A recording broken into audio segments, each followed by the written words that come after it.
That's right, guys, you saw the thumbnail. We are going to do a head-to-head comparison between Rinehart DBX45s and Tab Performance 4.5 BAM sticks with the Zombie Baffle. Guys, my name is Rick and this is the HDVIBE channel. I have gone through so many exhausts and I feel that this will be a great, valuable video for you to at least compare these two on a number of points. We're going to talk about price. We're going to talk about configuration.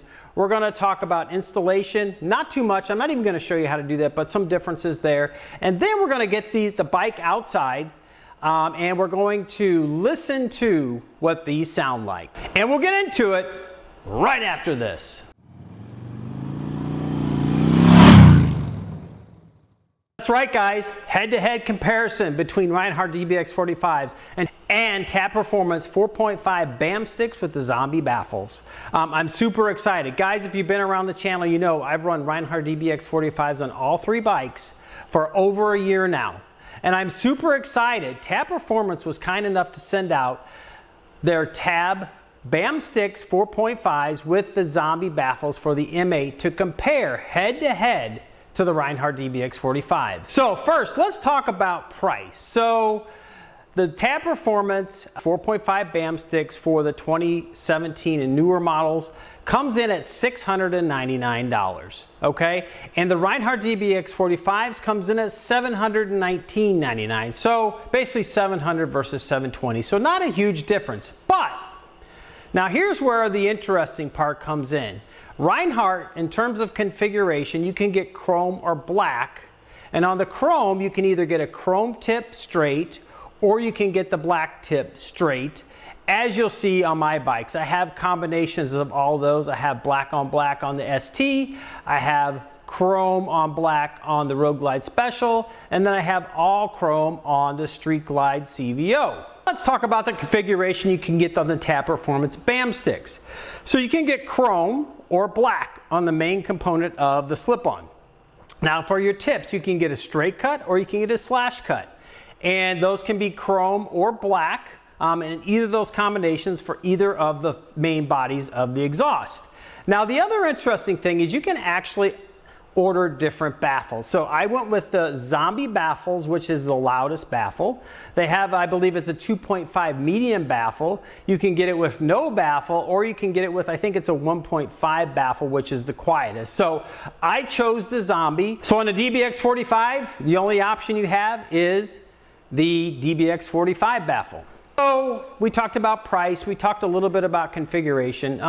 There is just a slight difference on installation. So the Rinehart DBX45s, they do come with their own hardware kit in terms of the bolts that go down through the back bracket on the bike and the back bracket on the actual slip-on. So the difference is the bolts on the DBX45s, they kind of slide into a slot and then the bolt goes up and you kind of put the nut on top of that. Versus the Tab Performance is more traditional. You actually reuse the stock hardware. The bolt just goes down and just completely bolts right into the entire connecting point through that metal bracket on your saddlebag rail into the muffler itself. So straight down. So a little different configuration. I'm not sure if one's better than the other, but it's a little bit different. And with the Rinehart, you do have to use their hardware for that. So that's really the main difference in terms of installation. I'm not going to show you the installation. Again, on the right side of the bike, if you have the M8, you're going to use a 15 millimeter for the pipe clamp. You're going to use a 1/2 inch on the back. On the other side, I believe it's a 9/16 for the pipe clamp and a 1/2 inch. You just kind of bolt that up and it's no big deal. Guys, if you would, if you like this type of content, please give it a thumbs up. Also, leave comments down below. Let me know what you think as I'm doing the sound clips between the two exhausts. I do have something really exciting. Tab Performance also has sent me a head pipe without a cat, and that will be coming up in a future video. So let's get on with the rest of the video. Now's the time I'm actually going to show you outside. We're going to start with a cold start with both exhausts. Then we're going to get out on the road and I'll run through the gears and you can hear that.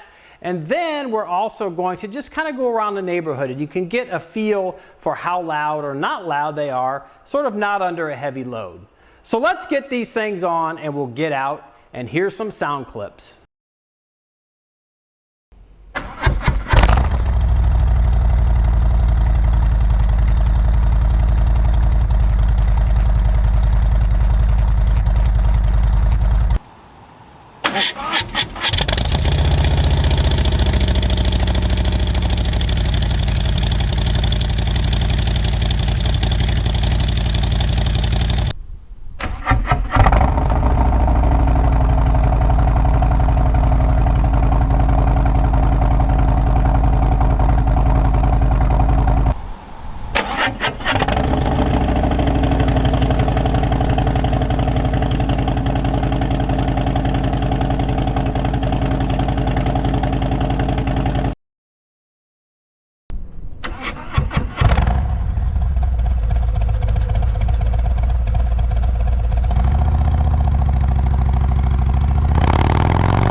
right, guys, so what did you think? Leave a comment down below. Which one do you like better? The Rinehart DBX45 or the Tab Performance 4.5 BAM sticks with the zombie baffles? So just before we wrap up, we're going to review. So in terms of price, the Tab Performance BAM sticks are just a little bit less expensive, about $20 less expensive. So I would give the check to Tab Performance on that one. Configurability, you have a lot more options with the Tab Performance BAM sticks with all the different tips and different color combinations. So again, I would give the second check to Tab Performance BAM sticks. Third, installation, not a real big difference there. The Rinehart is a little unique in that it does have that slotted portion on the top of the slip-on to get it on. Doesn't make it any more difficult or any more different. So I would say they're about equal there. So now, from a sound performance standpoint, so what do you guys think? I will tell you, hopefully the camera captured it, but the Tab BAM sticks 4.5 with the zombie baffles are definitely louder than Rinehart DBX45s if that's what you're going for. It does have a nice rumble when you're sort of cruising at steady speeds, but when you get into the throttle, it has that raspy crack. Everybody knows you're coming down the road, and when you kind of give the throttle a little twist, you get a nice crack. Versus a DBX45, you do get a good crack. It is probably a deeper rumble than what you get on the Tab BAM sticks. So a little bit difference there. So I guess it really, at the end of the day, if you want the loudest with a nice deep rumble, I would say go with the BAM sticks, the Tab. Or if you want just a deep rumble and that classic Rinehart sound, go with the Rineharts. If you are interested in the tab BAM sticks, and I'm going to be running these, and I do have another video that will be coming out in the coming weeks where I actually put the 212 tab head pipe on with no catalytic converter, and we'll do more comparisons on that video. So stay tuned for that. So if you like this type of content, give it a thumbs up. Also share this with your friends and subscribe to the channel. If you do subscribe, leave a comment down below saying I subscribe so I can personally reach out and thank you for supporting the channel. Also hit that bell icon and select all so you don't miss any of my future content that comes out. I do have almost 200 videos now on tips, tricks, rides, reviews, and installs on these Harley Davidson touring motorcycles, which if you haven't been around the channel, I have a 2021 Street Glide CVO, the 2021 Road Glide Special, which has been featured in today's video, and a 2023 Street Glide ST. So guys, with that, I hope you enjoyed this. I hope you got some good comparisons in terms of price, installation, configurations, and most importantly, probably sound. I think these sound clips came out excellent. So if you want to hear it for the best, put on some earbuds when you're watching this, especially the part where the 2021 Road Glide Special is out on the road. With that, guys, I'm going to leave you with this thought. Life is short. Get out and ride the bike. Thanks for stopping by, and we'll see you on the next one. Bye now.